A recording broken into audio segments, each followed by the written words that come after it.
Trénerovi Vajsovi chýbalo 5 zranených hráčov, ďalších 3 si kvôli žltej karte z predchádzajúcich zápasov šetril na duel s Poľskom a tak sa v zostave objavili iba 2 futbalisti zo základnej 11 v Slovinsku, Martin Petráš a kapitán Robert Vitek. Hneď naša úvodná akcia mala priniesť pokutový kop, pretože Mauro Marány hral v súboji so šestákom rukou a Della Valle ho evidentne fauloval. Vitek už presnejšie nezakončil.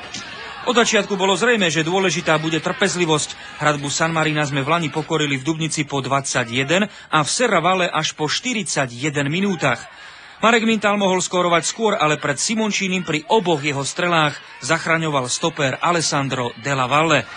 Ten si zarába na živobytie ako poisťovací agent. V tíme domácich boli ešte 3 študenti, bankový a štátny úradník, maliar či pracovník sťahovacej služby. A tak ako v Lani pri známej kopanici a strkanici zo zápasu v San Marine dávali v súbojoch na známosť, že tradičnú snahu po dôraze pri menšej hernej vyspelosti neopúšťajú. Aldo Simončíny pokazil radosť debutantovi Erikovi Jendriškovi. Ten bol jedným z 3 zástupcov druhej nemeckej Bundesligy, ktorý sa objavil v našom drese. Ďalší z nich, Norimberčan Mintal, povzbudzovaný na tribúne futbalovými žiakmi zo Saarbrückenu, trafil v ďalšej veľkej šanci opäť do Della Valleho. San Marino odohralo v kvalifikáciách 83 zápasov a inkasovalo v nich 360 gólov. Našim to dlho nevychádzalo, Vitek dostal loptu cez Simončínyho, ale jeden z 3 Marániovcov v domácom týme Mauro zachránil pred Mintálom a šestákom. Dočkali sme sa v 32. minúte.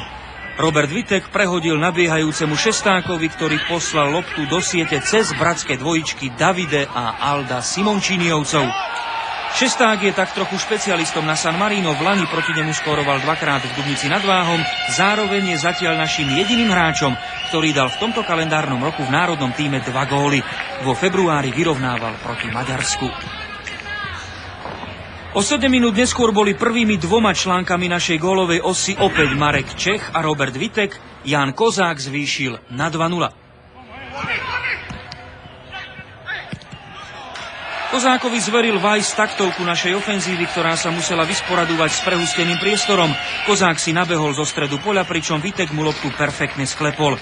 Pre Kozáka prvý gól za reprezentáciu Slovenska. Pripomenieme, že jeho otec ich dal za Československo 9. Za stavu 2-0 sme v závere prvého polčasu podcenili súperovú akciu. Andy Selva sa pri prihrávke Michele Marányho vyhol offsaidu a strelou cez Mateja Krajčíka znížil na 1-2.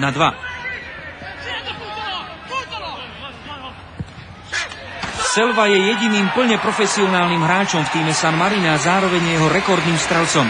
Európsky trpaslík skoroval v medzištátnych zápasoch len 17 krát, z toho 8 gólov dal Selva, pôsobiaci momentálne v Sassuole v druhej talianskej lige. Góly sú pre San Marino mimoriadne cenné, v predchádzajúcej kvalifikácii dalo 2 a pre Írsko a Wales to znamenalo veľké trápenie v Serravalle. Selva sa zároveň ospravedlnil za zahodenú penaltu proti Poľsku. Gól do šatne našimi nemohol otriasť, hneď po zmene strán ukázali rozdiel v kvalite. Šesták reagoval najlepšie na Kozákovú kolmicu a Vitek zahodil ďalšiu šancu. Útočník z Lille neprerušil čakanie na reprezentačný gól, ktoré uňho trvá od marca minulého roka. Nasledoval rohový kop Mareka Čecha a gól Miroslava Karhana. 1-3 a predčasné rozhodnutie. Karhana poslal Vajs na druhý polčas na miesto Borbéliho a v rekordnom 88. zápase za Slovensko zaznamenal 13. gól. Bol to dôležitý moment pre upokojenie nášho mužstva, žiadny zázrak sa v Serravalle nekonal. Nad štadiónom burácal viackrát hluk motorov, zreli veteránov, ktorej cieľ bol za jednou z tribún. Torzo divákov sledovalo už len dohrávanie duelu, pri ktorom patrili väčšie šance našim hráčom. Ďalší gól však už nepadol. Martin Petráš minul hlavou po priamom kope Kozáka. V 59. minúte sa dostal pred Simončínyho šesták, ale šikovný oblúčik poslal vedľa. Súper z dvojstého miesta svetového rebríčka zakončil po prestávke 4-krát, výraznejšiu šancu však nemal. Pri našej najkrajšej akcii v 66.